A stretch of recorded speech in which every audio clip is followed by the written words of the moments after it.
তোতলামি। অনেকেই আছেন যারা কথা বলতে গিয়ে তোতলান বা কথা বলতে গিয়ে বারবার আটকে আটকে যায়। আবার বিভিন্ন নার্ভের সমস্যায় ভুগতে থাকা রোগীরা, কিংবা কিশোর বয়স থেকেই ব্রণর সমস্যায় ভুগতে থাকা রোগীরা, অনেক পুরুষ মহিলা যারা অত্যধিক সেক্সুয়াল চাহিদার জন্য ভুগতে থাকেন। আর প্রত্যেকটা ক্ষেত্রের জন্য রয়েছে একটা মাত্র হোমিওপ্যাথিক মেডিসিন, যা বিভিন্ন রোগীদের এই ধরনের সমস্যা থেকে মুক্তি দিতে পারে সহজেই।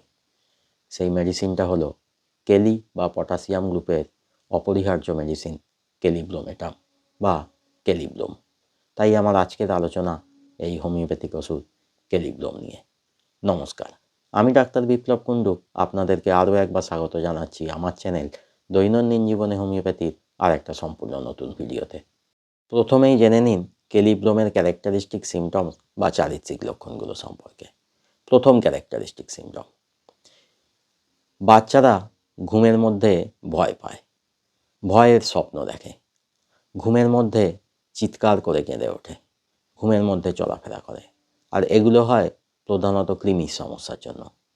দ্বিতীয় ক্যারেক্টারিস্টিক, কেলিব্রোম রোগীরা সহজেই ভুলে যান। কিভাবে কথা বলতে হবে, কি বলতে হবে, সেগুলো মাথায় আসে না।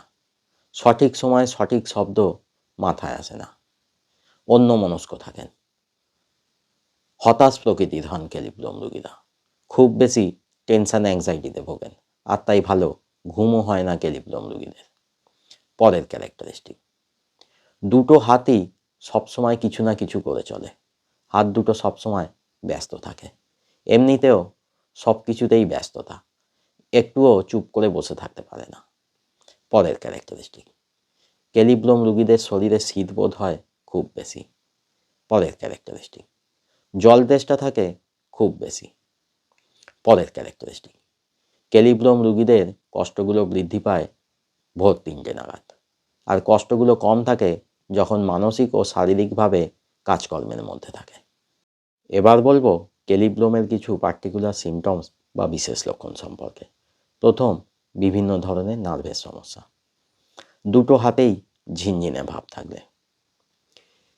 যে সমস্ত রোগীরা এপিলেপসি বা মৃগীর সমস্যায় ভোগে, বিশেষত সেটা যদি হয় জন্মগত বা রোগীর ফ্যামিলিতে যদি কারো টিউবারকুলোসিস বা সিফিলিস হবার হিস্ট্রি থাকে, অথবা রোগী যদি আগে কখনো এই টিউবারকুলোসিস বা সিফিলিস রোগে ভুগে থাকে, তাহলে কেলিব্রোম খুবই উপযোগী মেডিসিন। এপিলেপটিক অ্যাটাক অমাবস্যায় হয়, মহিলাদের ক্ষেত্রে মাসিকের 2-1 দিন আগে এপিলেপটিক অ্যাটাক হয়, আর এপিলেপসির পরেই শুরু হয় প্রচণ্ড মাথার যন্ত্রণা।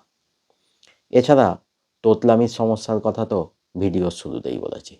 এর সঙ্গে যদি রোগীর শরীরে শীতবোধ খুব বেশি হয়, জল তেষ্টা যদি খুব বেশি থাকে, তাহলে এই সমস্ত ক্ষেত্রে খেতে হবে কেলিব্রোম 200 দুটো ডোজ, দিনে একবার করে 2 দিন 1 ফোঁটা করে, 1 বা 2 মাস ছাড়া রিপিট করতে হতে পারে।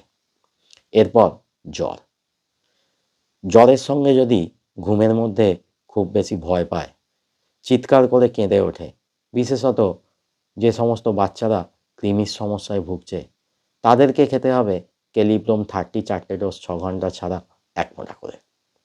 এরপর কাশি, মহিলাদের প্রেগনেন্সি পিরিয়ডে নার্ভাসনেস থেকে শুকনো কাশি হলে কেলিব্রোম বেস্ট মেডিসিন, খেতে হবে কেলিব্রোম 4টে ডোজ 6 ঘন্টা ছাড়া 1 ফোঁটা করে। এরপর ব্রণর সমস্যা, মুখে, বুকে, পিঠে ব্রণ দেখা যায়, ব্রণর মধ্যে পুঁজ জমে থাকে, যে জায়গায় ব্রণ হয়েছিল সেই ব্রণ ভালো হয়ে যাওয়ার পর সেই জায়গাতে কালচে দাগ থেকে যায়। বিশেষত যে সমস্ত যুবকদের মধ্যে ম্যাস্টারবেশন করার অভ্যাস থাকে, তাদের ক্ষেত্রে খেতে হবে কেলিব্রোম 200 দুটো ডোজ, দিনে একবার করে 2 দিন 1 ফোঁটা করে, 4 সপ্তাহ ছাড়া রিপিট করতে হবে। এরপর সেক্সের সমস্যা, পুরুষদের অতিরিক্ত সেক্সুয়াল চাহিদা থাকে, কিন্তু পুরুষত্বহীনতায় ভোগে। আবার পুরুষদের মতো একই রকমভাবে মহিলাদেরও সেক্সুয়াল চাহিদা থাকে খুব বেশি, কিন্তু তারাও বিভিন্ন রকম মাসিকের সমস্যায় ভুগতে থাকে।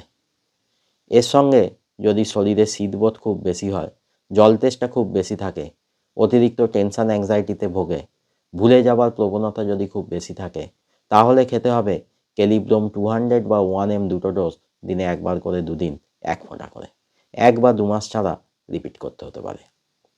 তাহলেই বুঝতে পারছেন কেলিব্রোম কত বিভিন্ন ক্ষেত্রে ব্যবহার করা যায়। আজকের ভিডিও এখানেই শেষ করছি। যদি ভিডিওটা ভালো লাগে তাহলে অবশ্যই একটা লাইক করবেন, আর এই ভিডিও সম্পর্কে কোনো প্রশ্ন থাকলে কমেন্টে জানাবেন, আমি অবশ্যই উত্তর দেবো। পরিচিতদের সাথে ভিডিওটা শেয়ার করবেন। যারা চ্যানেলে নতুন বা এখনও চ্যানেলটা সাবস্ক্রাইব করেননি তারা তাড়াতাড়ি চ্যানেলটা সাবস্ক্রাইব করে নিন, আর সাবস্ক্রাইব করার সময় পাশের বেল আইকনটা প্রেস করুন, তাহলেই নতুন ভিডিও এলে আপনারা নোটিফিকেশন পেয়ে যাবেন। সঙ্গে থাকবেন, ভালো থাকবেন, হোমিওপ্যাথির মাধ্যমে সুস্থ থাকবেন। আবার দেখা হবে খুব তাড়াতাড়ি আরেকটা নতুন ভিডিও নিয়ে।